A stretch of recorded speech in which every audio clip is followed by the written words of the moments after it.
ready? Good evening, everybody.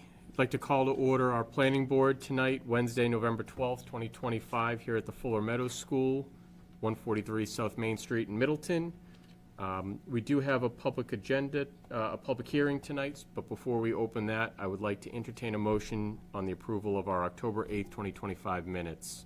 Actually, I'm sorry, prior to that, in order to have a quorum for our public hearing, we do have to have a quorum. So would anyone like to make a motion to appoint our alternate as a voting member for tonight? I'll make a motion to appoint our alternate member to be a voting member tonight. Do we have a second? Second. All in favor? Aye. Aye. Very good, thank you. That said, now I will entertain a motion for the approval of our October 8th, 2025 minutes. I'll make a motion to approve the October 8th, 2025 Planning Board meeting minutes. All in favor? Aye. Aye. Aye. Thank you. To open our public hearing notice, I would like to open our public hearing. I'll read our notice that in accordance with the provision of Chapter 40A, Section 11, Mass General Law, the Planning Board is holding a public hearing tonight, Wednesday, November 12th, 2025, 7 p.m. at the Fuller Meadows School Media Center, 143 South Main Street, on the application for 4 Old Colony Realty Trust, Rocco Skippa? As trustee for a special permit. The applicant is proposing developing a 2-family home on a single-family lot in the R1A zoning district at 7 Walnut Lane, founded on Middleton Assessors Map 25, Lot 191. I can confirm that this was also duly posted for 2 consecutive weeks. Plans are on file at the Office of the Town Clerk, Memorial Hall, 48 South Main Street, Middleton, Mass., and at the Zoning Board of Appeals Office, DPW Building, 195 North Main Street, Middleton, Mass. Any person interested or wishing to be heard on the application should appear at the time and place designated. And it appears we do have some folks here from the abutters list that got the notice or saw it in the posting. So for those that are here for the public hearing, I ask that you direct all inquiries to the chair. If there are questions of the applicant, please ask us to ask the applicant. To avoid any back and forth, I'd also ask that you, when you come to the microphone, please state your name and address for the record. Thank you. That said, do we have someone looking to introduce the application? Yes, you do. Good evening. It's Jill Mann from Law Offices Man and Man, located in Middleton, Massachusetts. Here with me tonight is Rocco Skippa, who's located in the back, and Angelo Skippa, who is right in front of me. So they basically own that property. This is the property that you voted on the A&R plan last month for Walnut. It was subdivided into lots 1, 2, and 3. And I'm sorry, I thought the smart board was going to be up. Otherwise, I would have brought large-scale plans. But you do have them in your file. Essentially, they are going to be developing Lot 3, which is the larger of the lots, and it is 47,000 square feet. As you note, this particular lot of, or this particular property is located in the R1A zoning district. So the requirement for a 2-family home is simply that we comply with all of the dimensional requirements and have twice the lot area, which we have because it's 47,296 exactly. Just so you know, the frontage is 194 feet. The actual front setback for the proposed dwelling is going to be 43 feet. The side setback is going to be at least 35 feet. And then the rear setback, 141 feet. So this property most certainly complies with all of the potential dimensional and area requirements of an R1A district as a 2-family home. As noted by Mr. DiGregorio, this particular project requires a special permit, which means we need the 4 of you on the board, and that's why Mr. Craig was actually appointed. Trying to think of what else. So this particular project is located on Jordan Lane. So the 3 properties used to access off of Walnut, and this particular home will access off of Jordan. Jordan was accepted as a subdivision road in 1978 by the town of Middleton. It remains a private way, but it is a subdivision road accepted by this town. Essentially, what we're here tonight to do is just to go over the plans and see if there are any questions or comments relative to the home. As you know, Middleton is in desperate need for any kind of housing other than a very large single-family home, which tends to be the trend in development right now. This particular project will develop a home that's about 2,700 square feet. We'll have a two-car garage. It'll be 2 stories, and you can see the copy of the elevations that I provided to you. It's a very attractive home. There's plenty of room outside for all kinds of outdoor use. And again, it is much in keeping with the particular area because to the rear of it, there is a duplex. And then to the, across Jordan Lane, there are 2 4-unit buildings. It's a condominium that's actually located off of, it gets access from Walnut Lane on the way in. So this particular area really is consonant not only with a residential use, but with multifamily use. This particular project, we've already had the septic system approved and reviewed the design by the Board of Health for a 6-unit septic system, and these particular homes are each 3-bedroom. There's not going to be any negative impact to the environment because essentially the old home that was there didn't really have a compliant septic system, nor did it have any stormwater management. The construction of this home will require both. In addition to that, you know, we talk about is there convenience and access, and you'll hear some stuff about the roadway in a minute, but when a road is shown on a subdivision plan, it is automatically de facto deemed to be adequate access. So that being said, I don't know, Mr. Gregorio, if you want to ask the board if they have questions for me, or if you want to open it up to the 2 abutters in the audience. I've got a couple of questions, but Please. I'll open it up for any other board members who wish to start. Less of a question, more of a comment. I was glad to see the existence of erosion control along that 25-foot wetland buffer. I assume as part of the redevelopment of the property, there'll be no storage of materials or any of that sort within that area. Yeah, to the extent this is this within the 100, is this going to file an NOI? I thought we were outside. There's going to be an NOI, but I think everything's outside, so it'll probably be a negative. Yeah, so I think it's going to be an RDA because we're far enough away. But yes, the erosion control always needs to be in place because no matter how far away you are from the wetland, you tend to have erosion that is going to flow. So. It looks like the existing 2-story house, which is going to be raised along with the garage, Yes. which straddles kind of, I think the house straddles all 3 lots kind of. does. What's going to be the plan for decommissioning that and for raising that? Sure. Is the construction entrance going to be off of Walnut or Jordan Lane? Construction entrance is going to probably still remain off of Walnut, right? Because it exists. It can be either way. I mean, they may eventually, because you have to develop your access from Jordan and the Walnut Lane exists. But with regard to the demolition of the home, before they can actually raise it, they have to get an asbestos test because of the age. Everything's done. Everything's done? They've already, so you've secured, is there asbestos? No, no. There's asbestos. Can you just come, just say Sorry. your name, and then we can talk about it better. So, Mr. DiGregorio, I'm just going to ask. So, yeah, Angelo Scippa, I live at 10 Walnut Lane. So all the procedural stuff is done for demolition. We just decommissioned the septic tank yesterday. So that's just the last sign off we need is from the Board of Health. Asbestos has been tested, pest control has been done, water has been capped and turned off, so all sign offs from all town officials are obtained. To raise the existing house and garage, we will use Walnut because that exists. But in developing the Lot 3 for the duplex, we can probably still access from Walnut, but we could probably establish a construction entrance from there that meets all kind of codes and requirements of that area as well. Do you plan to fence off the property and have one single entrance in, or? For oh, you mean the entire property? It's the way it's phasing out to do these lots is we'll probably look to begin the duplex first, so we would probably just close that off. Like I said, I'm down there, residential area, I have children, so we would,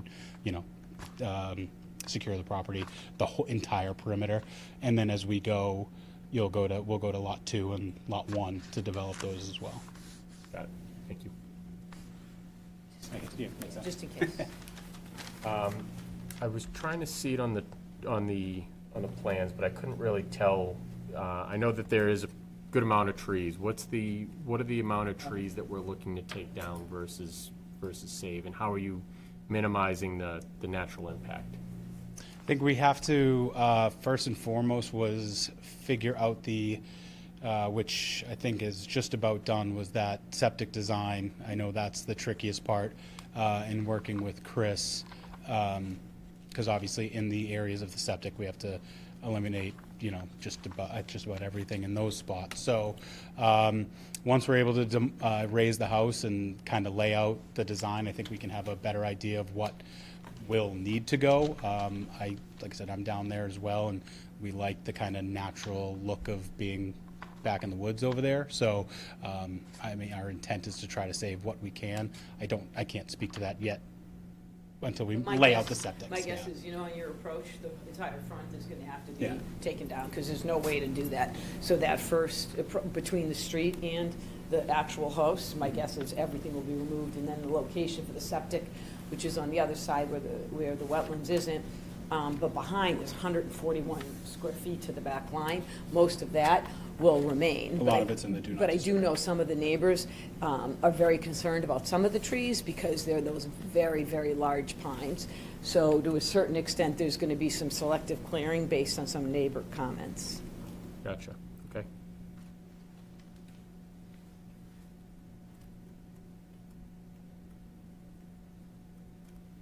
It's an appropriate time for me Because you have to let them finish, and then they call for the Um, votes. I'm going to ask the board if they have any other questions or comments before we open it up to public comment. Just one other question, just in reviewing stormwater for the property, do you have an estimate of how much land disturbance is expected on the property, including digging of the septic and the raising and building a new house and all that? Typically, it requires just a simple, it'll be under the 20,000 that's required. You never trigger NIPDs on a single, because it won't Yeah. be an acre of disturbance, especially since the whole property's an acre. So, Mr. Craig, I venture to say it's under 20, and it'll be a simple stormwater management permit that will be filed through conservation. Yep. So typically what happens is, any board can have control. So for example, if this were a completely high drive, we had no order of condition necessary, would actually, believe it or not, file a special permit through you for stormwater. But because the Conservation Commission is involved, then we always go through them, because when a notice of intent is issued, it's an automatic kind of review for storm. Yep. No, it makes sense. Just a And little update, yep. is the intention to fully abandon the existing driveway and to replace that with sod, or what's the plan there?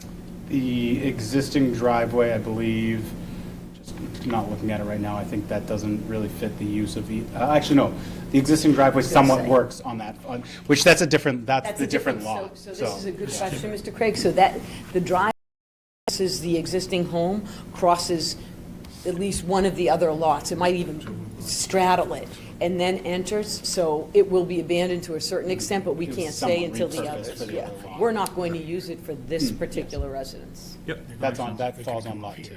Okay, I didn't. have It's somewhat, straddled it's a little bit. close, so we'll kind of repurpose Yep. that. No, that makes sense. That's all I had for questions. Thanks. Thank you. Very good. Anyone from the public that wishes to come up and I have a number of questions, and excuse me if they've already been answered at other times. I have not looked at the building plans online. I live at 5 Walnut Lane. Okay. A lot of this is curiosity and just information. The real reason I showed is with the trees. That's why I raised my hand earlier when you mentioned that. One of the great aspects of the neighborhood is privacy. Well, I didn't know that you guys lived back and left, but nice to meet you. Neighborhood's very it being accommodative to two-family homes, like where you guys are at, and other areas of the neighborhood. So I was curious to see the plans about that, how many trees were required to remain. That nature, what the plan for removal was, if that lot was going to be completely flattened. It is a large lot. Okay, so basically, there aren't really any intended plans to raise everything or take down all the trees, but it's a residential home, so any individual has the right. In Middleton, there is no tree plan that limits one owner from another. But there is, there's the intention to maintain privacy here. For example, any single solitary person in that development could cut down every tree on their property, and Middleton does not have a tree protection bylaw. That being said, I just have to be honest about it. That being said, the intent is not to do that and is to maintain privacy for this as well. So, Can I continue? So you also mentioned 3 lots. I received just one notice about this primary lot. So going back to our meeting from last month, there was an A&R plan that was brought forward that was asking us to divide the existing, where the existing two-family house is, into 3 separate Just parcels. 3 separate lots. so just for the purposes of the board, I'm showing him the A&R plan that was signed by the board. Thank you. So there's the signature, There's this 3 is the separate plan. parcels. So originally, this particular lot was about 2.5 acres. This is an R1A zoning district, which means 20,000. So what they had done was they actually did an A&R plan creating lot 1, 2, and 3. This is the land that's the locus that's being spoken about. So this is the plan that shows the subdivision of the lots by right. And So then- pause on that one. Again, a lot of these questions are Yeah, do it. informative. Ask the question. Curiosity, it's about my only opportunity to ask them. Absolutely. The just construction is on this rear lot. Yes. Despite being labeled 7 Walnut Lane on this Because- notice. Because you have to, because the whole Because property the entrance is that. yeah. Got it. So is the subdivision into 3 lots something that neighbors receive notice on? No, they do not, because it's an A&R plan and there's no law, legal requirement, because the A&R plan literally means approval not required. So the board simply reviews the plan, not to actually approve it, but to be able to say to the registry of deeds, believe it or not, that this particular configuration doesn't require any approval by the town, nor does it require any public notice. Exactly. So it's different than a subdivision, for example, where a subdivision, you would get notice saying that there's a subdivision plan going in. In this instance, as long as it meets the components of each individual lot meet the Area. zoning bylaw requirements, then the person can legally split them from one parcel into 3 separate parcels. So I just want to show you this, so this is the lot, because you can have a chance, so this is where the house is on the lot. So I don't know where, so this is, nope, this is the proposed, the existing home is right in the middle, so the existing home is like right here. And here's the proposed, it's closer, actually, the street's probably right here. And this And is this the is proposed the home. corner that leads Walnut. This is right here, yep, so here's Walnut, here's the corner down here. I'm just simply referring him to the site plan and the A&R plan. My last question for now. Am I allowed to ask the intent for the other 2 subdivided You can ask lots? away, you're allowed to ask So any question. I presume additional development is intended with 1 and 2? The Or board's whatever. interpretation of the A&R plan was that they intended to develop all 3. Yes, all 3 lots. With similar multifamily situations? Single-family home, because they're not big enough for multi. Lot 3 is the only one big enough to be a multifamily home. 1 and 2 would have to be a single-family development. So the Be single- Walnut side of it, just again, I apologize to repeat this in advance, is 2 single-family homes, and ultimately the Jordan Lane entrance side is going to be a single Be a multi. two-family. Thank you. Could we just get your name and address for I the, apologize, James Love, 5 Walnut Lane. thanks. Thank you, James.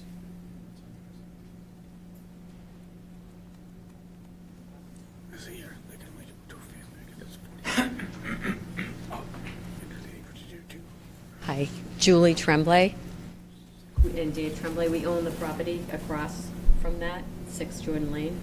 And we were just concerned about the road, that it was going to be repaved, because right now it's a mess and they're going to be tearing it up. So we're wondering about that, and we're also wondering about the trees that, like, hang over the street, you know, if they're going to address that. Yeah, sometimes the town maintains them a little bit, you know what I mean, and sometimes they don't. You know what I Because mean? they come over and when you drive your car gets scratched. So like backing out of our property, the trees come over and the town has been taking care of that. You know what I Those mean? trees were his property? I think so. Maybe Oh, see I if they didn't- could do it. I didn't Yeah, know that, I didn't know that. yeah, the tree, the bushes, like Probably they because of the grow out. neighbors. No, you know, Say actually, stuff one of the though. neighbors, actually, Jay down there, has been doing some brush removal just because he wanted something to do. Yeah, and I've done it. Yeah. I know. Yeah. Yeah, so they, like, we're Some- concerned, like, who's gonna take care of that? Are you gonna take some of that stuff out so that it's like not hanging over the street? Please. Okay, so Angela's going to answer some, I'm going to help out a little bit. So to the extent that any of these things are on Angela's property, he is going to actually clear that front to create good sight distance and to create, to ensure that the access is safe. You know, it obviously is adequate because it's on subdivision plan, but we have to provide that our property doesn't create an unsafe condition, which is what those You gotta make sure you bushes have do. enough, you gotta make sure Exactly. you have enough sight line on either sides. Exactly, and so Even though it's an Angelo active has chemical. already said he's going to clear, so we can always make sure that happens. But in addition to that, I know that Angelo is actually speaking with the Tremblays about the roadway and the condition of it. And he understands that, you know, eventually, when you're building the home, there could be the potential for those heavy construction vehicles to again exacerbate the existing condition. So I'm just gonna let Mr. Skipper basically tell you what he's willing to do, if you just come closer. Yep, I had some preliminary discussions with some of the neighbors as well, and obviously Jordan is in a bit of a disarray.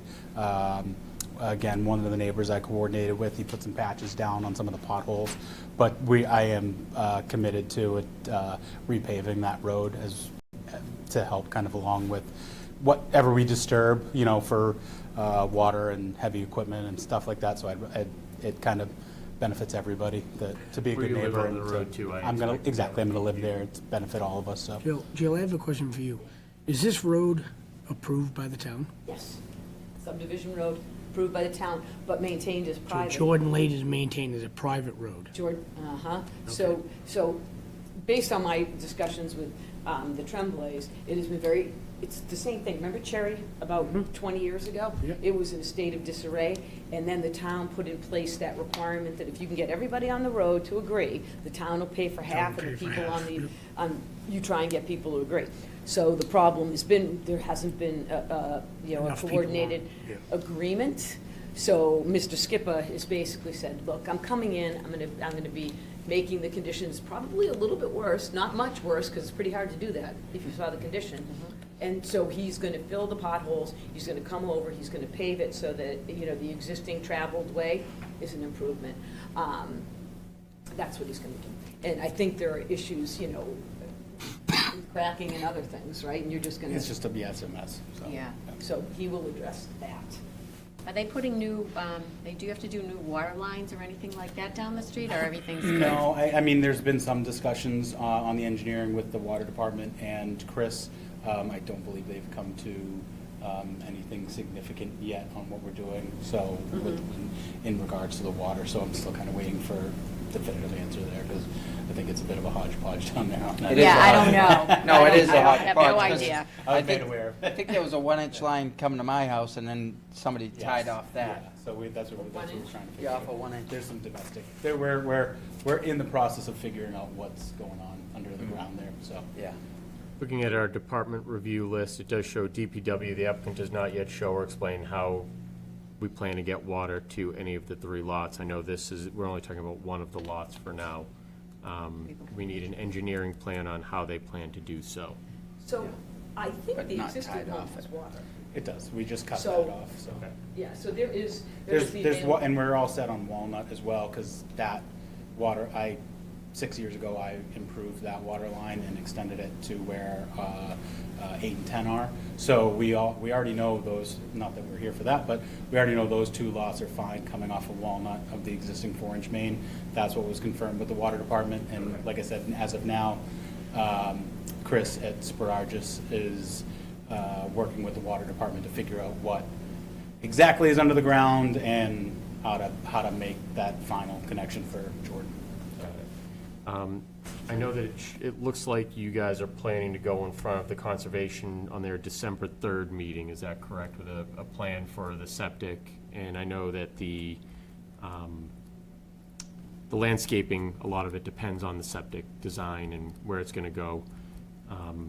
Do you think that you would have a landscaping plan ready by our December meeting next month? I mean, I don't know that, I mean, typically, this board hasn't asked for landscape plans relative to the two families, only because it's a residential lot, and even with the two families, they're still entitled to kind of do it. So, I mean, I wouldn't, I think that we could, but it's homeowner dependent. I mean, it truly is in a lot of these instances. So what we would be willing to do is have certain conditions relative to, like, what we're gonna do with the roadway, and that we're gonna, clear the brush. That's the preference, than to delay the hearing, to create a landscape plan that, quite frankly, isn't enforceable, I guess, for lack of a better term. I would just probably want to see something about roadway improvement, We could conditionals on, I mean, we had talked if you're about gonna do that and develop that, have a roadway improvement You plan. gotta do conditions. Oh, yeah, I was gonna say, I'm gonna do it anyway, so whether Yeah, it's so a what we condition or can not, put so in if is that it's. we're going to, fill in the potholes, we're gonna make sure the condition of the road, is improved, because it really, it is difficult to improve, so he is going to resurface that. So we could always, to Mr. Bernhardt's, point and Mr. Dubois, we can put in a condition that would satisfy your issues, I think, and your concerns. For example, also, we can condition it on receipt of all permits relative to water, septic, because we do have an approved design, but I don't think we have the septic permit yet, do we? Yeah, I think that's what we're planning to know after conservation with the approved septic, water, all that jazz. So what we could do is make this entire permit subject to the condition that they receive all approvals from the Conservation Commission, the Water Department for the extension of the water line and the connection permit, and then also subject to a condition that they receive the septic plan approval. Because they got the design approved, but I think he had to decommission he had to do some things before she would actually grant the permit. Yep. So we could condition it on that. And then again, the roadway improvements that we just spoke about, and to ensure that the path is clear and unfettered and, not, not inhibited by, limbs and trees from his property. Just one more question regarding the road. Of course. Is that, and you might not know this offhand, is that road plowed by the town? And if no, do you have plans as to how that will be? So they do plow it, right? They do plow it. So in There's- Middleton, it is really, I just had a long conversation. Oh, it's a long conversation everywhere. It's not a yeah, Middleton because thing. these are not the only two private ways with public access. but the way it works is in Middleton, if you have a private way and it's open and used by the public, and you don't deny it access, you can plow. If, I don't know if you're aware of this one, I know you are. I don't know I don't know how long everybody's been here, but Wildwood Drive, the one that's located off of Boston Street, they do not permit access. They literally have a no trespass sign, so the town won't plow them. Yeah, So there's- if you have it open to the public, town will plow. Not open to the public, town won't. And part of the reason is, under the municipal finance requirements, you aren't allowed to expend money for any type of a service that isn't of a public benefit. That's why. There's a specific statute that It that is. gets approved by the road commissioners, whoever they may be. Exactly, and that particular statute prohibits Yep. monies to be used that isn't for the public good. I mean, it's a whole bunch of, but that's why. Suffice to say, I'm Wildwood sure can't. DPW will be very happy that you're improving the roadway as to avoid blown pistons and other such Oh my God, I didn't even damages. think of that. Yeah.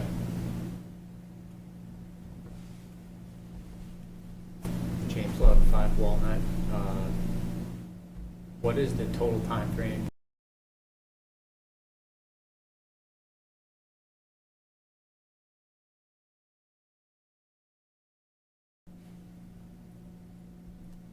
I mean, obviously, we're still pending permits and weather and all that.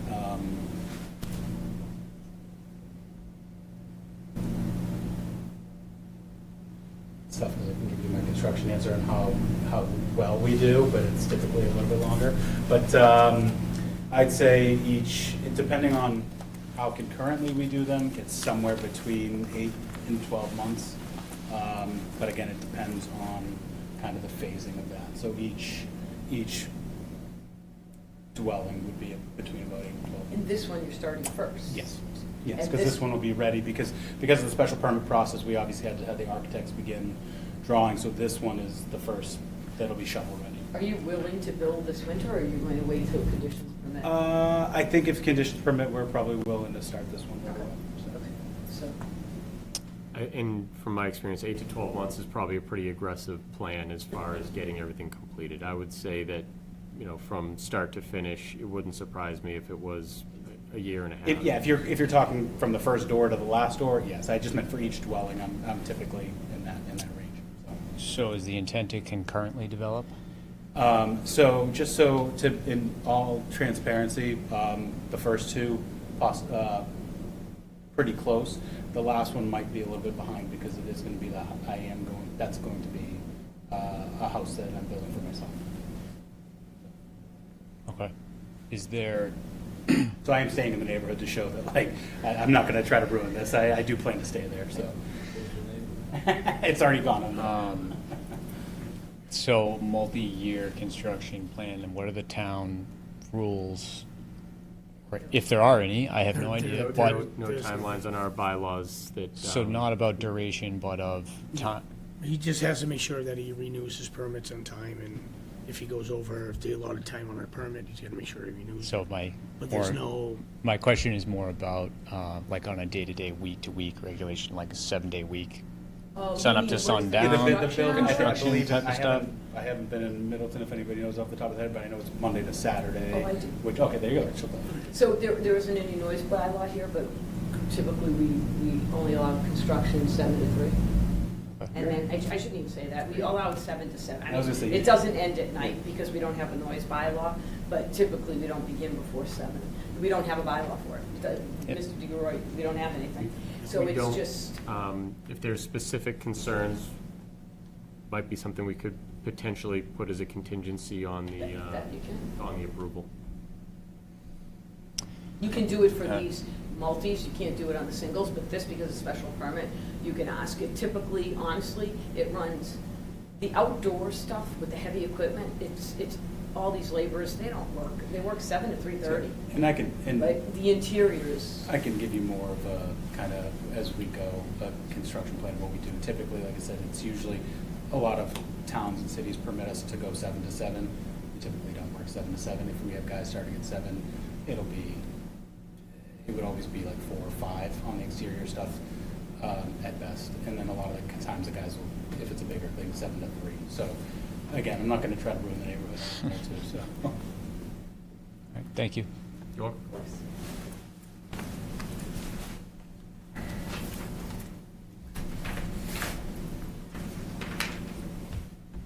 Has anyone written down the list of contingencies that we'd like to? I have you ready? Yep. Okay, so 1, roadway improvement.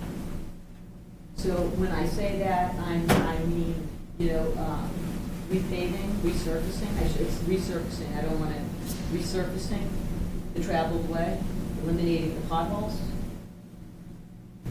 And then eliminating,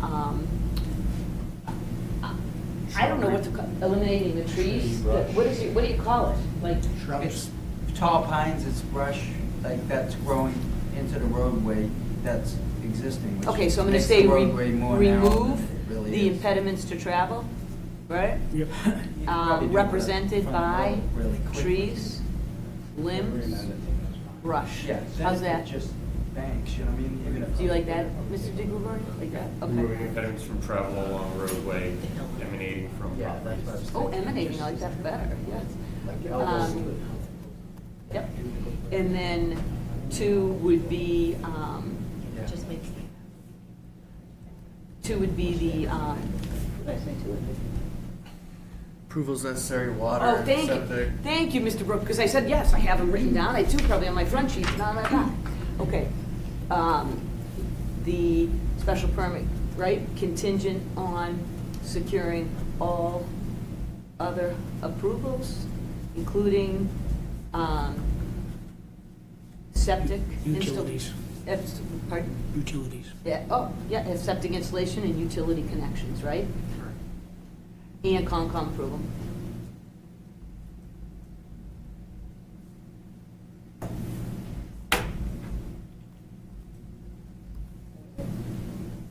Is that, Yeah, that's what we were worried about.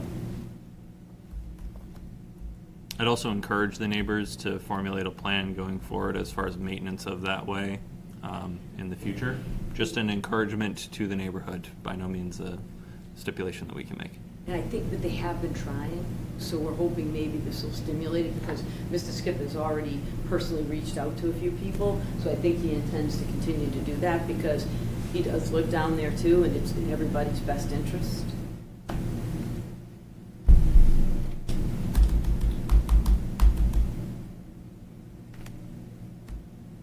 I'd love to put something in there too about Yeah. the trees, but it's not enforceable until we actually have a landscaping plan in septic design. I don't know if it's enforceable at all. Only because residential. It's really not enforceable. What Yeah. it would have to be, would be something, I didn't see that they would clean up. Well, it wouldn't be on the one and two single families, but it Right. could be. I don't know if you can do it for a one and two family, because they're residential structures. Yep. So they're just totally different. It's like, that's why it's so odd the way we have this structured, because we don't routinely, we have no requirements, so there's no set rules saying, what limitations there are.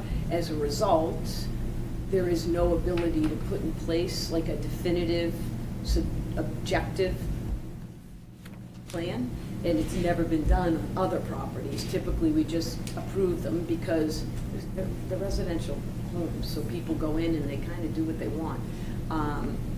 In condominiums, you can do it because there's a condominium association, but individual people's rights are tough. Guess I can only Yeah. I mean, what we. do it on the vehicular access, right? And the Yes, that's safety of the exactly. roadway Yeah. would be the only way we could Yeah, make something. they would just be on the road access to And the that's- driveway and the other properties. If he's cutting in the driveway on lot 3, coming down Jordan Lane, he's just gotta make sure that, we put in stipulation that he makes sure that the road access is, safe for, public access, basically, is, Right, so you were something like concerned- that. But we can also say, like the front of the lot, I mean, that's where we're gonna substantially clear, that is. Because we need to.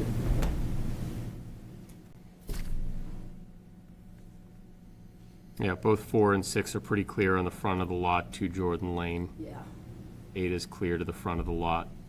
that's the thing, is, I mean, most people do, Yep. and it's tough, because like, for example, say these people want to put a playground in back, or a pool, or an addition or something, so it's hard, you have no Yeah, idea. exactly. Someone could buy it and Or do it someone on wants their to own put an anyway. ADU up. ADU, oh, these could be, yeah, ADUs are available. Have you guys seen any? We You can see it, because you don't have a About permit. 10 minutes, Approve one right? on Boston Street? Yes, it was Yeah. one ADU, we've had one ADU. We application. approved one on Boston Street. Okay, I was gonna, really, okay. Yeah, it's right here. I mean, so I Next think on the that these agenda. conditions provide for safe, adequate vehicular access, and then address the concerns about the roadway improvements, because you legitimately can say to them, look, if you're gonna use the roadway and potentially damage it, you should make it better and you should restore. So that's kind of like an odd condition that usually isn't enforceable, but I think in this case it is, because they really are gonna be, you're gonna be impacting that travel way. Patches don't last long. Oh, I know that. They don't. I know it helps now. They're talking about the general patches, because the guy next door, like, put that, you can get that fill stuff, he put the fill in, but it doesn't last. It's called hot patch. You just- Yeah, well, that's what's, yeah, Does and not it comes last. out. Like I said, it's nice Yeah, till the so first he's snowstorm. literally gonna Yeah. resurface, he's gonna come in and do it right. So will it Base here? is probably just not that good. Yeah.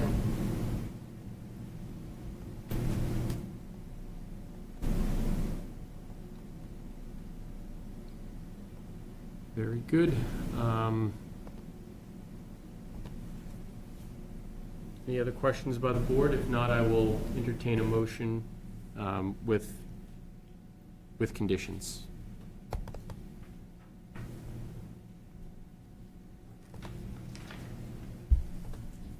Make a motion. Issue the special permit to authorize the use and the redevelopment of the lot for the residential two-family under section 9(4) of the bylaw upon these conditions, and I hope I get them all, but on condition of The roadway improvement, the resurfacing of the travelway on condition of removing the impediments to travel emanating from the property, and on condition of all approvals necessary such as water, septic, utilities, and conscom approval. I second that. Before we take a vote, the items and the findings that we need to issue this special permit. First is that the community needs will be served. Middleton needs smaller and moderately priced housing. The petitioner will satisfy this need by raising an existing single-family home, which was over 3,000 square feet, I believe, right?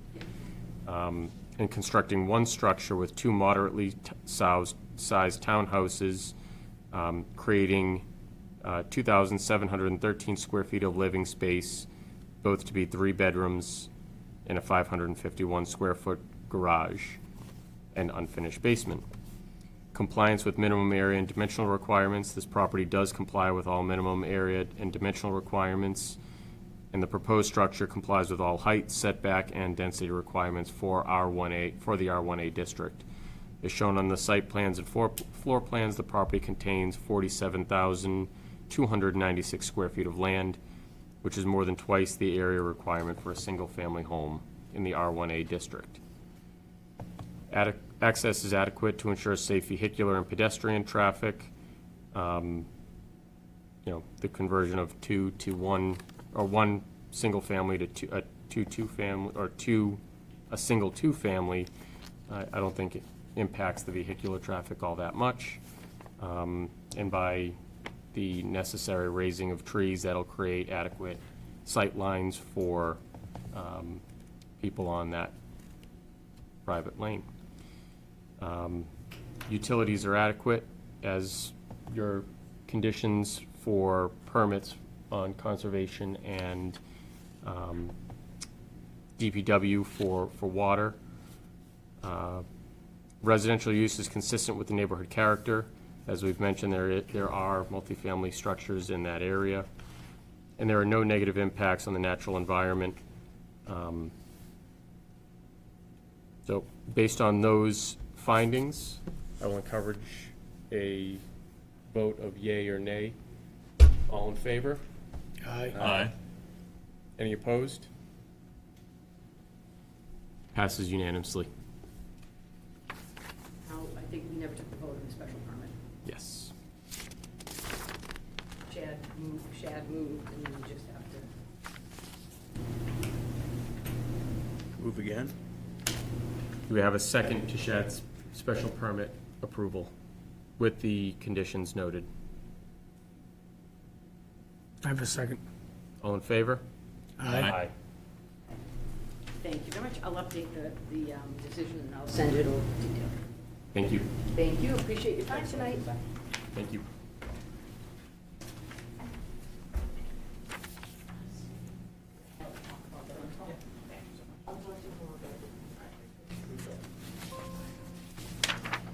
All right. Relevant items on Mass General Law, Chapter 40, Section 3A, multifamily zoning is the next item on our agenda. Is that next on our agenda? Is there an updated agenda sent?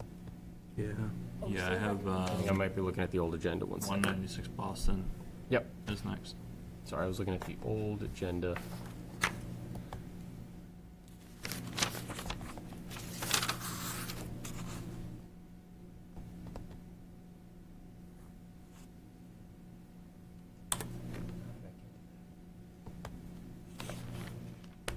All right, 196 Boston Street. Do we have anyone here from the applicant?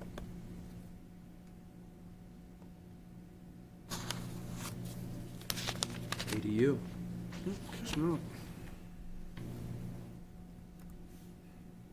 Not make it to the posted How agenda. did I get all over the place here? Somehow I got back to 2021 and Lewis Drive.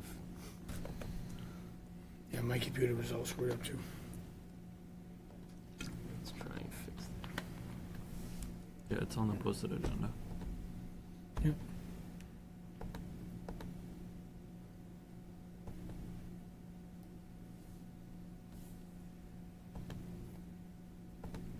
Google Drive. Draft planning board meeting agenda, final planning board meeting agenda. There we go. 196 Boston Street, Madden. Applicant is requesting site plan approval for the creation of an ADU.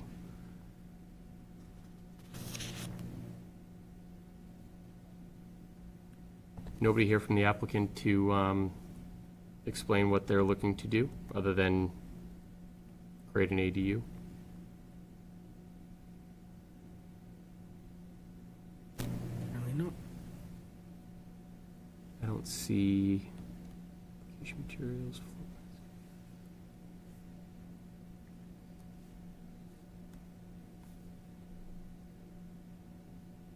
Do we have any meeting materials on this one? There is a report. And also some comments from the Department of Health.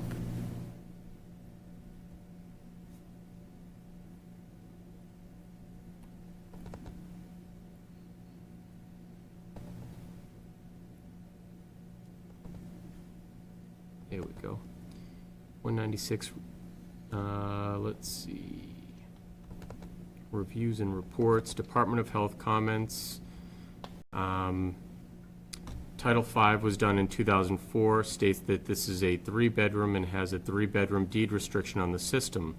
The current system in place is 1,000 gallons plus or minus cesspool. The system would need to be upgraded to meet Title V compliance. Tracy.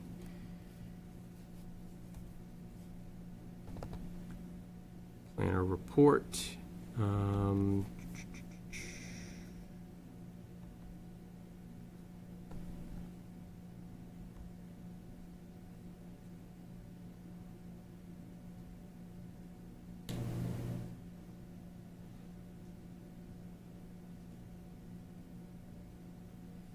Is it a 3-family existing?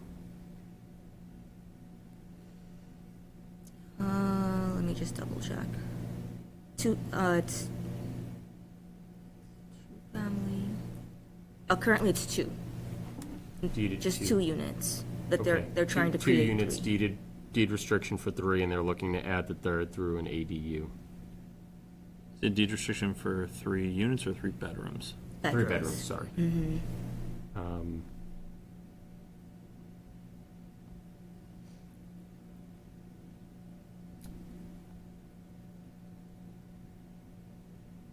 Looking at parking, it looks like a good-sized lot.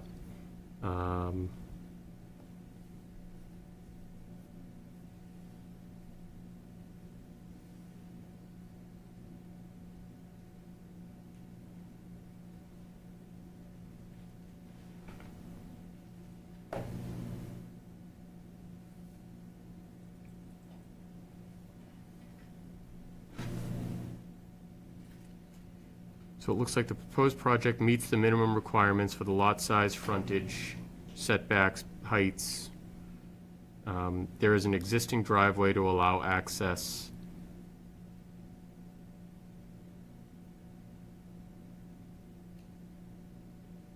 The plan does require the loss of a garage under Unit B. However, there is a large paved driveway area which the applicant states splits in 2 and accommodates 10 parked cars. ZBA may find it useful.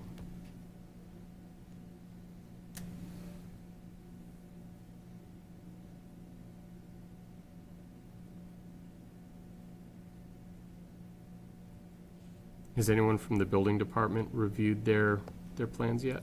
They have, and there were no comments. Okay.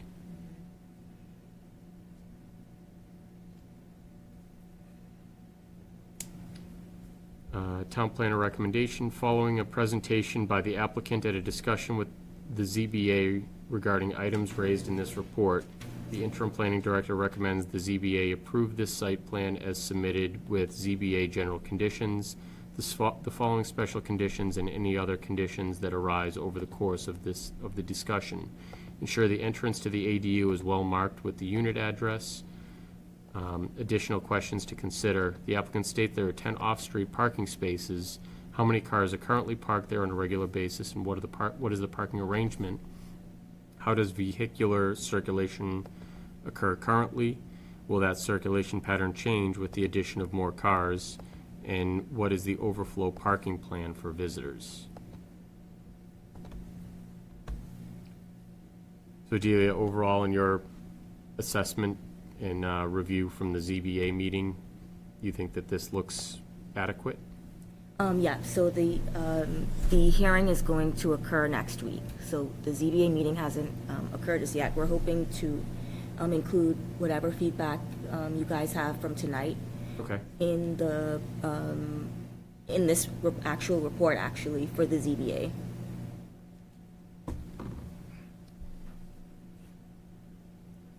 Yeah, I think a parking plan of some sort would be beneficial to see with that style driveway and with having, at that point, likely 3 separate residences trying to use what seems to be sort of a 1 lane in, 1 lane out driveway in a sort of loop. I can imagine neighborly discussions at 6 o'clock in the morning when somebody's blocked in. So it would be good to see what the intended path of travel for the vehicles at each of the 3 residences would be. I agree. A parking plan, subject to a parking plan would be a good addition to any recommendation we make. Okay.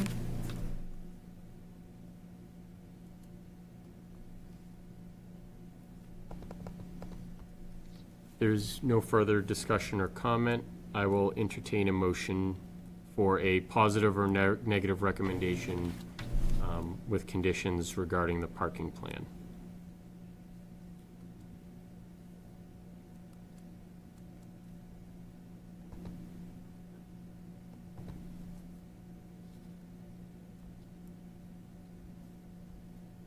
I'll make a motion for a positive recommendation for 196 Boston Street, with the condition of inclusion of a parking plan to show the flow of, if not assignment of, parking amongst the 3 planned residences. All in favor, or do we have a second? Second. All in favor? Aye. Aye. Any opposed? Passes unanimously. Next, we have a ZBA recommendation for 8-10 Village Road, Ferncroft Country Club LLC. Applicant is requesting a site plan modification approval and modification of a special permit. Man, Middleton, Massachusetts, here on behalf of Ferncroft CCLLC. Ferncroft was sold in June of this year from the existing entity called its Affinity. It's a group from Virginia that had owned this club since 2006. The new owners are the same owners of Wentworth by the Sea. So this was kind of a natural progression for them to acquire a private country club. As a result, though, they do things quite differently than the old guard. They really want to improve the services rendered to members. All of the improvements that are being proposed are member-related improvements. They are not an expansion of the outside use. So back in 2014, the prior owners actually had a function facility approved. There is no plan to expand that function facility. These particular plans are only to improve the activity center, to create a better gym, to create a better restaurant in the activity center, to create a yoga facility, and to overall improve, the flow of traffic throughout the property, and also to improve the driving range. So we already have undertaken deferred maintenance for the 9-hole course. That was done through the Conservation Commission and the Conservation Agent. It didn't require any approvals because all it was deferred maintenance. If anybody has ever played that course, the 9-hole course was tremendous need of attention. So that is undergoing it right now, and with the oversight of Kristen Kent, the Conservation Agent, and our wetland scientist. His name is Greg Hoffman. So fast forward now, we're doing this in stages to try and improve, again, the amenities to members, because they want to make this, they want to actually make this a preeminent country club that it was back in the 80s.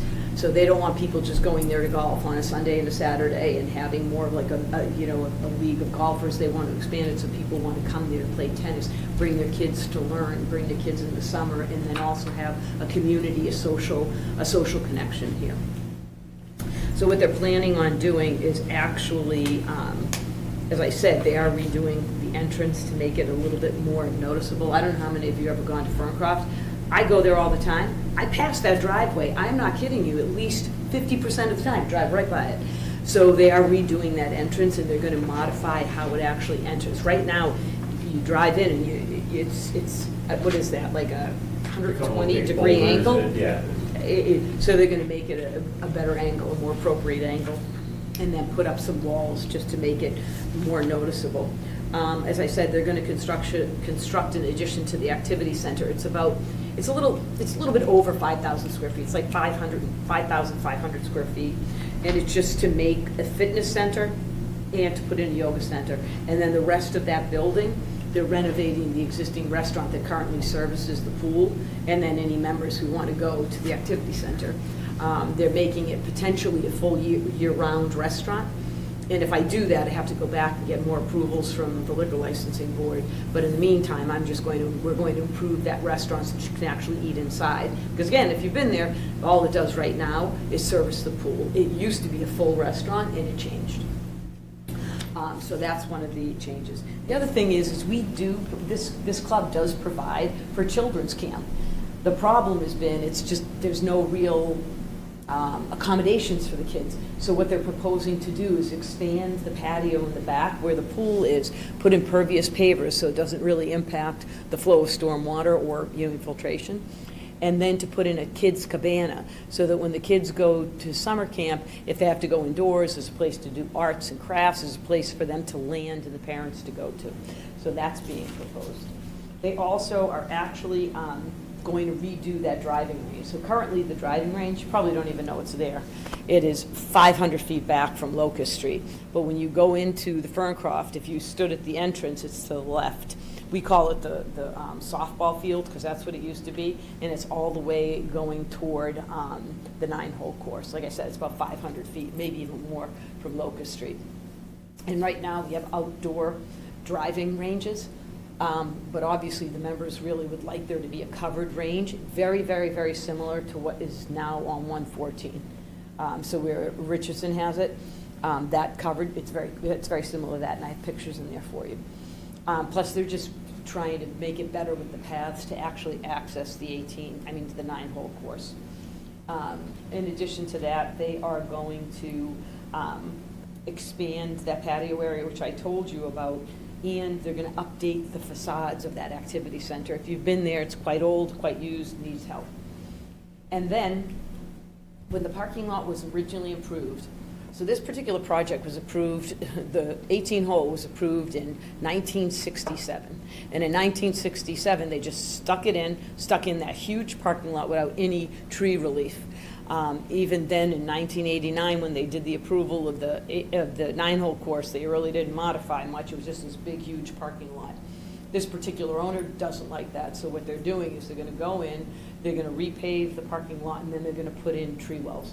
And you can see that on the plan, too. So they want to add some relief there. And that really sums it up. As far as parking goes, I will tell you that this particular project has never had the required parking. And part of the reason is because there's so much overlap. We have to tell you how many spaces we need when members golf. We have to tell you how many spaces we need when people play tennis.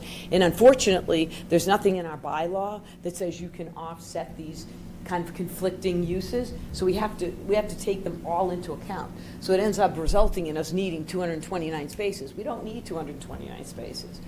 So what we have is that grassed area beyond the driving range, but closer to Locust Street, is all available for parking. It has a very hard surface under it, but it's plowed. I mean, it's mowed. So when there is demand, that may happen twice in a summer, and it did happen. Do you remember the lobsters when we did that? Were you here, Anthony, for that when we had the lobsters at Ferncroft? No. So that was when Serena Williams came, Venus Williams came and played here. That was big, that we had to have parking in that field. And, you know, we would love to be able to use the field more often, but it's usually just maybe once, maybe twice a year. So we have asked the I apologize, we've asked the zoning board to allow us to continue to land bank those spaces, i.e. not pave them.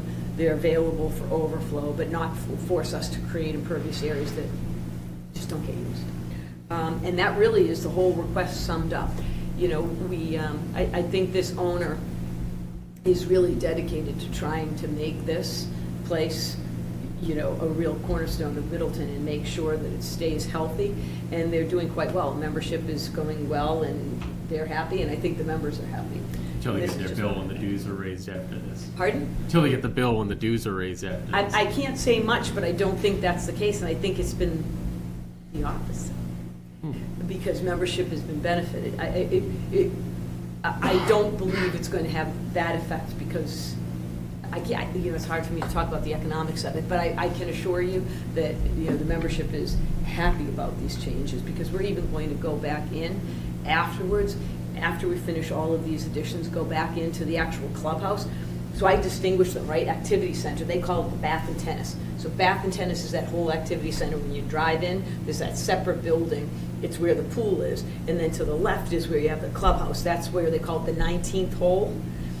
That's the members' lounge. That's the members' restaurant that's actively used year-round. And then there's that function facility. So, you know, that probably will get updated at some point, but not right now. We just want to focus. That was updated 2014. 14. Right, but you know what they did?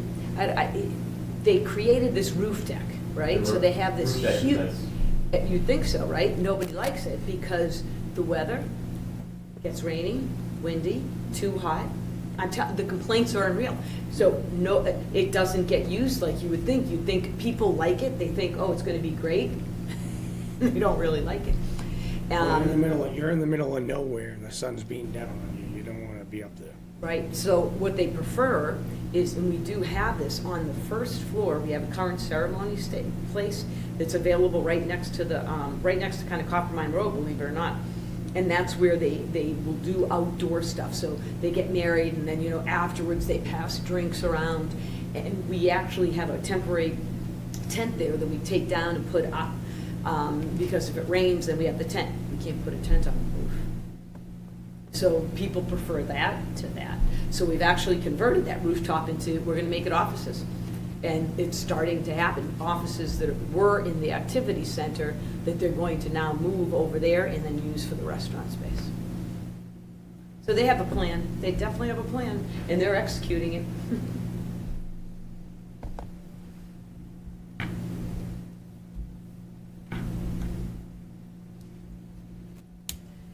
What's their anticipated additional water usage? So they don't anticipate any additional water use. Even the restaurant currently operates and, you know, they service the pool. So if it goes to year round, I guess it would increase marginally, but restaurants operate pretty efficiently now, so I don't think there's a tremendous increase. And they use, you know, I think they pump from all of those on-site wetlands for their existing, you know, green space for the tees and the fairways. I mean, the property is, you ready? 277 acres. Of that, 108 are located in Middleton. This particular project, though, only involves not even 35 acres. So this property is broken up into many little pieces. Totally separate is the 9 park course. We don't even consider that because this has nothing to do with it. There are 2 pieces right now. One's 14 acres, which has the driving range just the driving range, you know? It's the entrance to the 18, it's 9-hole course, but it's just the driving range. And then on the other side where the clubhouse is, that total area probably doesn't comprise more than 15 acres. I mean, it's the actual footprint of any physical improvements and any actual use that isn't the passive, and isn't the recreational use of the golf course is small. I think it represents 2% of the entire project size. I think it definitely is gonna increase the safety coming in and out of there. I think the vehicular safety aspect of it is definitely gonna improve with the way they've designed the new entry and the plans. That's, And did you notice they were changing the lights? So right now, you drive by, it's Fenway Park.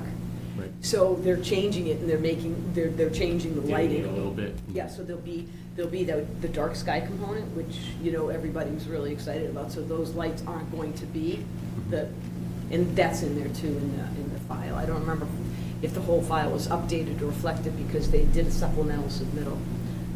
But that's a good move, because like I said, those lights are extreme. I shouldn't say Fenway Park's more Market Basket. How's that?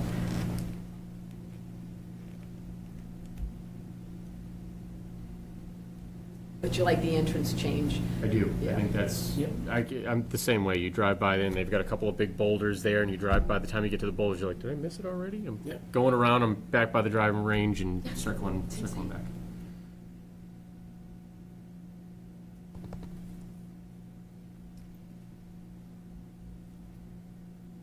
And it's still gonna be non-compliant with parking, but like you mentioned, the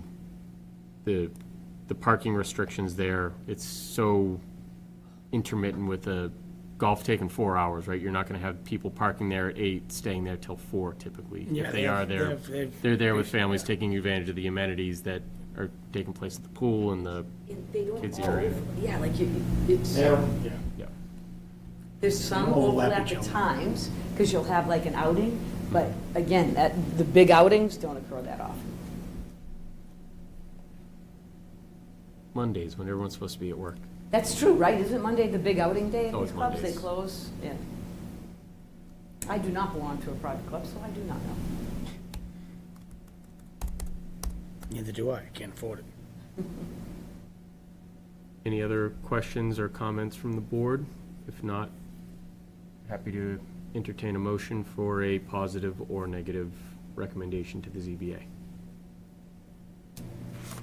I'll make a motion for a positive recommendation to the ZBA for 8 and 10 Village Road, Ferncroft, CCL, LC. Thank you. Do we have a second? Second. All in favor? Aye. Aye. Perfect, thank you very much. Thank you. And you'll all have to stop by and see the new club. You belong there? No. Oh, okay. I have played in a number of events there. It's what's the charity event that I do every year? You just Habitat for Humanity. I didn't know they were out there. Oh, that's And nice. Merrimack Valley Y used to be there, but they moved it to Andover. Well, nobody wants me golfing there, I can assure you. More of a muni Well, caliber thank you golfer. very much. Enjoy the night. Enjoy Thanksgiving, because I won't see you until after that. And you Thanks. as well. Happy Thanksgiving to you as well. Take care. It was nice to meet you. Bye. Yep. See you next week. Relevant updates on Mass General Law, Chapter 40, Section 3A, multifamily zoning. Don't have a ton. I can share that we did receive communication back. I had mentioned in a prior meeting that Justin, myself, our town planner, our town council, and Brian Cresta of the Select Board had met with Chris Clutchman, the director of the EOHLC, and members of her team and the Attorney General's team. Also present Sally Kearns, Bradley Jones, Bruce Tarr at that meeting. And we basically had told them at that meeting, we do not currently have a course to compliance, that based on the current restrictions or the current requirements, we didn't think that it was something that the town would be open to. We have since received communication back, thanking us for our time, thanking us to meet with them, and essentially saying that the EOHLC is not willing to make any exemptions or exceptions for the law. At this point in November, I don't think it's even feasible to get a plan if we were to rush one, which I don't believe the board has an appetite to do. I don't think it's feasible to get it onto a spring town meeting.